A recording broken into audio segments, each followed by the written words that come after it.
So let's jump into how the conventional stress model works. So the conventional stress model is actually represented by the neuroendocrine system. So now when your body encounters stress, the hypothalamus signals the pituitary to release ACTH, which then goes to the adrenals to release cortisol, which is the anti-stress hormone. Now this is called the HPA axis.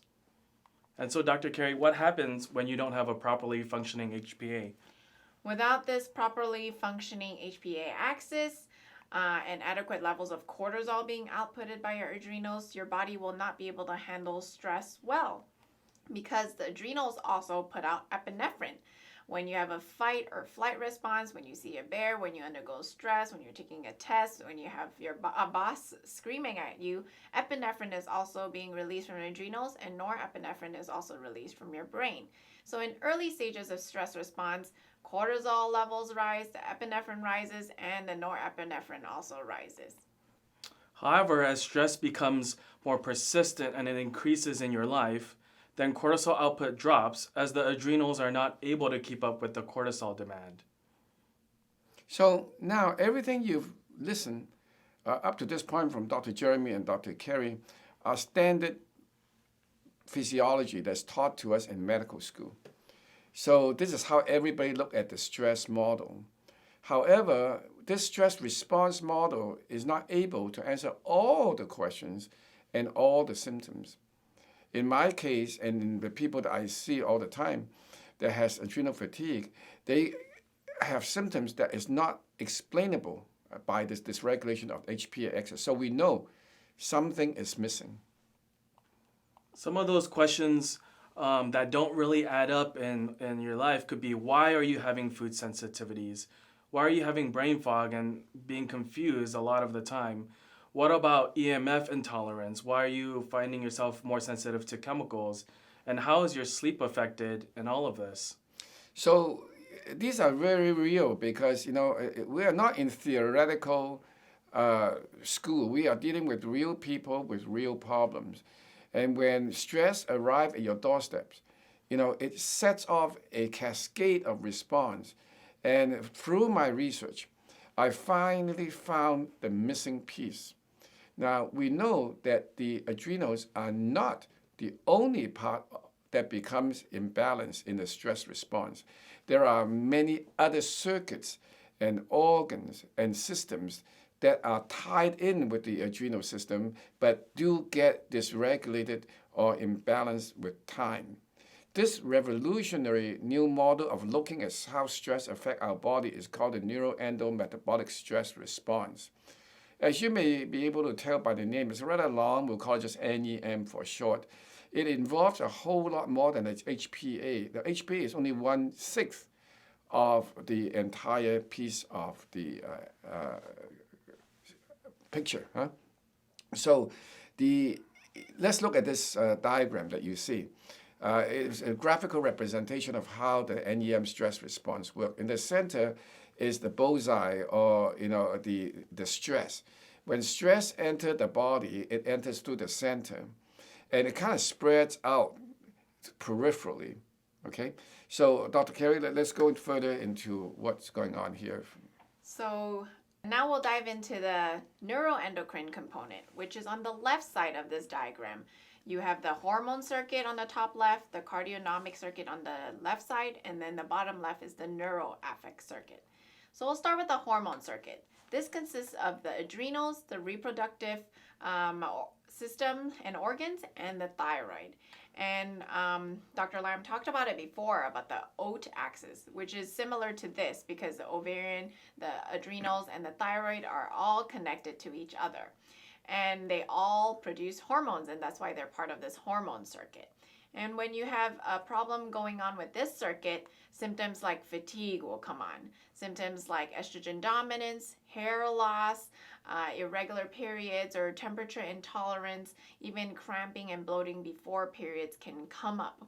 Yeah, most of the conventional approach to adrenal fatigue or fatigue in general is all focused on this particular hormonal circuit.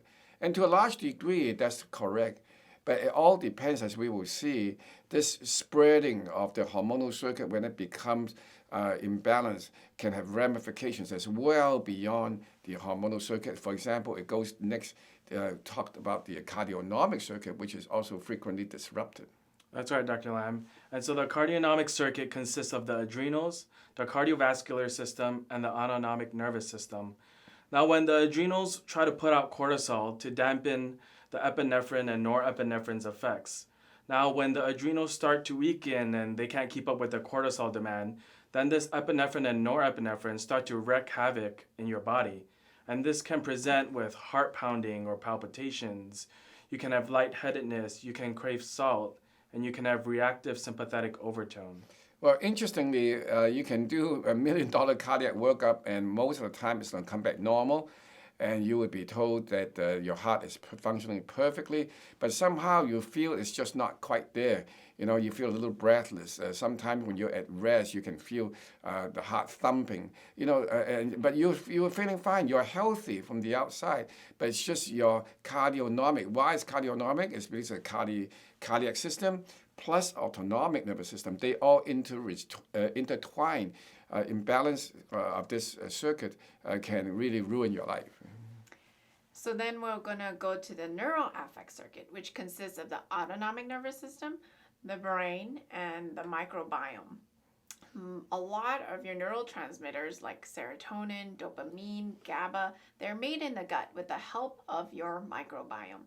And so when you have a leaky gut, you're also going to be having a leaky brain.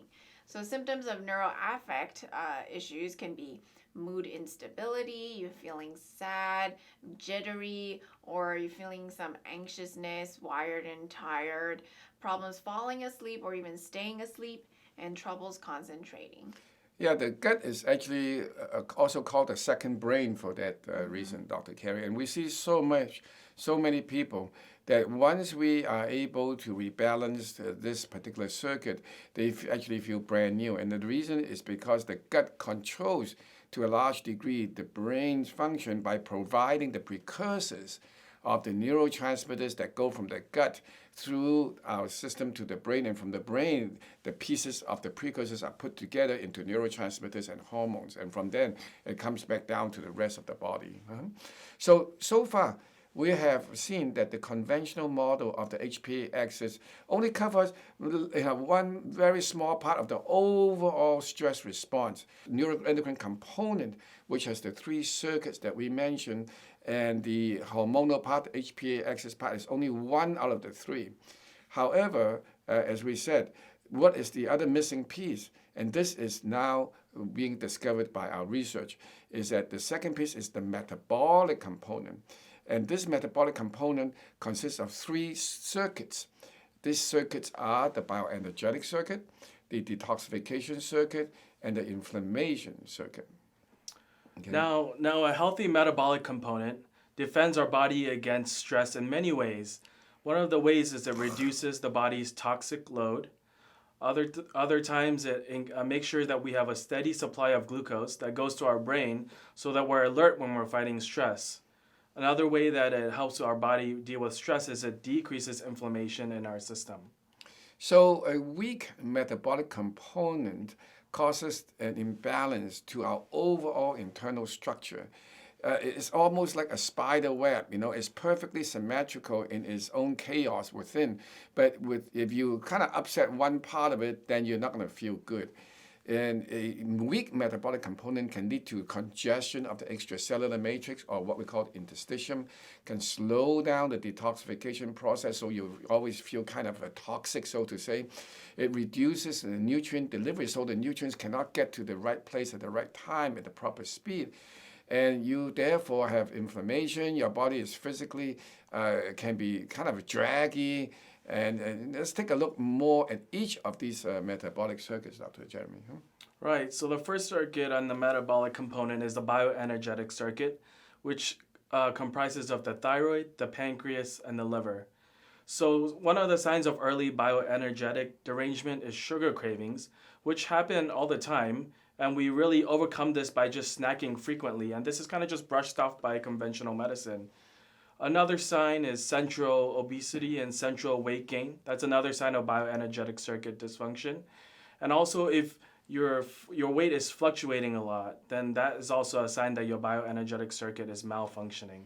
Yeah, so the bioenergetic circuit is actually activated very early on when stress arrives at your doorstep. We just don't pay attention to it. The socially acceptable, as you say, donuts, coffee, sweet things, it simply is a masking mechanism of what the bioenergetic circuit is telling us. Now let's talk about the detoxification circuit, Dr. Carey. Right, so the detoxification circuit consists of the liver, the interstitium, and the immune system. During later stages, as the body starts to accumulate a lot of toxins, whether it's from the environment, whether it's what you're eating, the detox circuit starts to break down, causing the body to become very hypersensitive to triggers. They are unable to maybe tolerate certain foods, they're unable to tolerate certain supplements or medications, and they might have symptoms like paradoxical reactions. Something that you think would be good for you as a supplement, for example, magnesium is supposed to calm you down, it actually has a paradoxical reaction and it actually makes you hyper. Or even supplements like vitamins, C's, B's, which is supposed to help you, might actually overstimulate you. Also, medications can have an exaggerated effect. For example, when you take even over the counter, let's say antihistamine, one person would be kind of a calm or zoned out for 3 or 4 hours. You may have an extended effect lasting a whole night, for example. So these are reflection of a body that's unable to break down the metabolites well. So as a result, the metabolites can accumulate in the body and causes a chain of cascading decompensation, which is a fancy phrase of saying that your body is basically overloaded with toxin. Okay? I like the analogy, like you have a full cup of water and you want to add more water in. Water is great for you, but if you add it in, everything's going to overflow. So then all your symptoms are going to come out, even though you need to have that water. Okay, very good. Next. And so our last circuit is the inflammation circuit, and it consists of the immune system, the GI tract, and the microbiome. Now, inflammation circuit derangement also happens early on, and this can appear with food sensitivities. You're finding yourself reacting more, having more diarrhea or constipation to gluten, to nuts, or to just different foods that you really shouldn't be allergic to. Bloating and irregular stool patterns also start to appear up, such as alternating between constipation and loose stool and diarrhea. And then some people might have underlying bacterial overgrowth in their gut. And then also this can increase the intestinal permeability and leads to toxins going through the GI tract into the bloodstream that really shouldn't be there. And if you have autoimmune problems that are just underlying in the background, then this can add to further complications in the inflammation circuit and really, really make things hard in your body and in your health. So now you can see why the neuroendocrine system is only part of the stress response. Many of you, if you really pay attention, will realize the symptoms that was talked about earlier by Dr. Jeremy and Dr. Carey. These are subtle. You don't think about it until the point that it really causes you to be not feeling very well. And most of us, the problem is that we don't pay attention to these. So we don't know how to interpret. We don't realize those are actually body signal, feeling draggy, feeling impending doom, migrating discomfort that kind of moves around, a brain fog. All these are not things that are significant in and of themselves. But if you collectively look at it, it's like a body is just not happy. It's just like there's too many things going on. It's like a house with little fires everywhere, but there's smoke, but there's no big fire. So most people say, well, there's no fire, but there's smoke, so you know something is going on. So in summary, we have this neuroendometabolic stress response picture that you see. On the one side is the neuroendocrine component, which has the 3 circuits and the 6 systems. On the other side is the metabolic component, which also has the 3 circuits and the 6 system.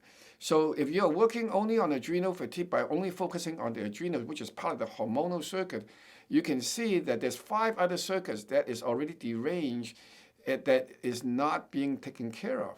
So if you have some progress from just working on the adrenal side, it's because you are just basically stimulating the body and patching it, and you are basically subduing the other parts of the circuit. So the other circuits go on, continue to be imbalanced, but no one's taking action. And over time, even though if you have an adrenal circuit, a hormonal circuit that is recovering, you have the other 5 circuits that continue to be deteriorating. And so therefore, long-term recovery is simply impossible.